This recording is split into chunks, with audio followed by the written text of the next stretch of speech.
একটি গভীর জঙ্গলে একটা সবুজ মাঠের পাশে ছিল একটি পুরনো আম গাছ। সেই গাছে অনেক দিন ধরে বাস করত একজোড়া টুনটুনি পাখি। তারা দুজনেই খুব শান্ত আর নিরিবিলি থাকতে ভালোবাসত। প্রতিদিন সকাল হলে তারা মিলে গান গাইত আর বাতাস গায়ে লাগত। জীবনটা ছিল একেবারে মধুর, ঠিক যেমনটা তারা চেয়েছিল। একদিন ছেলে টুনটুনি মেয়ে টুনটুনি তাকে বলল, বুঝলে টুনু, আমাদের তো ভবিষ্যতের চিন্তা করতে হবে। হ্যাঁ হ্যাঁ, তুমি একেবারে ঠিক বলেছ। আমাদের এবার সন্তান দরকার, নইলে তো বাসা একেবারে ফাঁকা ফাঁকা লাগছে। চলো আমরা আজ থেকেই বাসা বানানো শুরু করে দিই।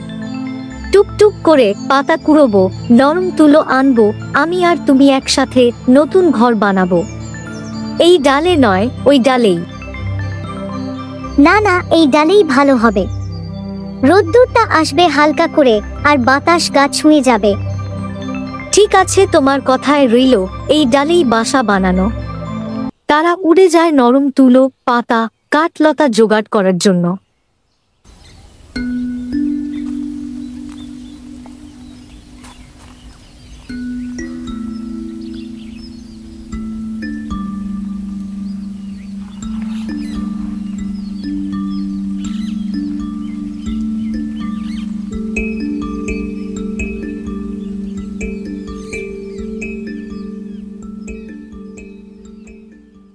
বুঝলে তো গিন্নি, বাসা তো আমরা বানিয়ে ফেললাম।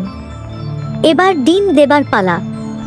তারপর আমাদের ছোট্ট ছোট্ট বাচ্চা হবে, তুই তুই করে সারাদিন গাইবে গান। আমার এখন থেকেই কত আনন্দ হচ্ছে।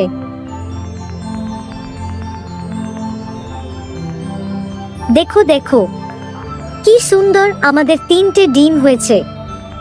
আমার এখনই অনেক আনন্দ হচ্ছে। বাচ্চা হলে তো আনন্দে মন ভরে যাবে। তুমি তাড়াতাড়ি ডিমে তাওয়া দিতে বসে যাও, না হলে বাচ্চা ফুটতে দেরি হয়ে যাবে তো। আমি তোমার জন্য খাবার নিয়ে আসি। তাই বলে পুরুষ টুনটুনিটি উড়ে যায় অনেক দূরে, আবার খাবার নিয়ে চলে আসে তার সঙ্গীকে খাওয়াবে বলে। তারপরে মহিলা টুনটুনিটি প্রাণ ভরে খায়।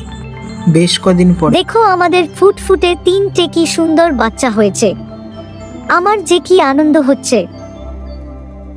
হ্যাঁ, আমারও হচ্ছে, কিন্তু আমাদের বাচ্চাদেরকে অনেক যত্নে বড় করতে হবে, যাতে ওরা কোনো কষ্ট না পায়। আর হ্যাঁ বন্ধুরা, তোমাদের প্রথম পার্টটা কেমন লাগলো অবশ্যই জানাবে। তাহলে আমি দ্বিতীয় পার্টটা নিয়ে আসবো।